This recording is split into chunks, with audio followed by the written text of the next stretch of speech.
পৃথিবীর সব থেকে কৃপণ হিসেবে গিনিস বুকে নাম আছে এই মহিলার। হেটি গ্রিন ইতিহাসের অন্যতম ধনী ও সবচেয়ে কৃপণ মহিলা। তার সম্পদের পরিমাণ আনুমানিক 2.3 US বিলিয়নেরও বেশি। হেটি গ্রিন 1835 সালে আমেরিকায় জন্মগ্রহণ করেন। তিনি একজন ধনী ব্যবসায়ীর একমাত্র কন্যা ছিলেন। তিনি তার পিতার কাছ থেকে উত্তরাধিকার সূত্রে পেয়েছিলেন প্রায় 7.5 মিলিয়ন আনুমানিক সম্পদ। যখন তার বয়স 21 বছর, তিনি ওয়াল স্ট্রিটে তার অর্থ বিনিয়োগ করার জন্য নিউ ইয়র্কে বসবাস করতে চলে আসেন। তাকে একসময় ওয়াল স্ট্রিটের রানী বলা হতো। তিনি নিজের মতো একজন কোটিপতিকে বিয়ে করেছিলেন, কিন্তু তারপরও মুদি দোকানের অবশিষ্ট কেক এবং ভাঙা বিস্কুট খেতেন এবং প্রতিদিনই তার কুকুরের জন্য একটা ফ্রি হাড় পাওয়ার জন্য দোকানের সাথে ঝগড়া করতেন। হেটি গ্রিন পোশাকের ব্যাপারে খুবই কার্পণ্য দেখাতেন। 16 বছর বয়সে অন্তর্বাসগুলিও সেলাই করে মৃত্যুর দিন পর্যন্ত সেগুলি ব্যবহার করেছিলেন।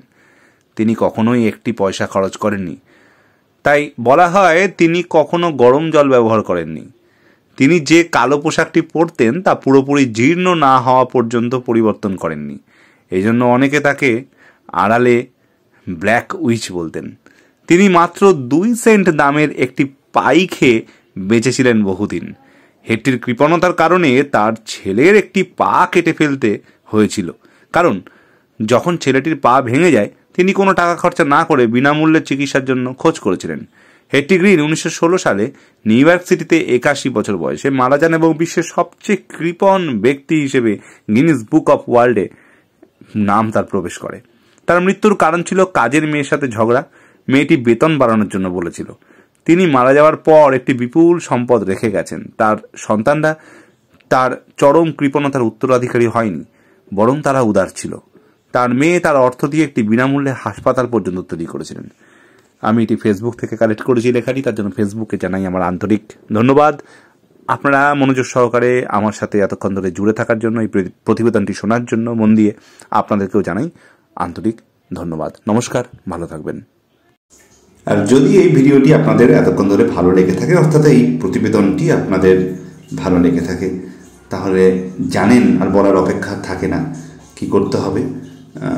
ভিডিওটিকে লাইক তো করতেই হবে, কারণ আপনারা লাইক করলে তবে আমি বুঝবো যে আপনাদের এই ধরনের ভিডিও ভালো লাগছে। আর যদি না লাগে সেটাও কমেন্টে জানাবেন, কারণ আপনাদের মতামতটা জানা খুব প্রয়োজন, সেই বুঝে তো ভিডিও আমি বানাবো। আর যদি ভালো লাগে তাহলে অবশ্যই পজিটিভ কমেন্ট করবেন। আর যাই হোক, কমেন্টটি করতে ভুলবেন না।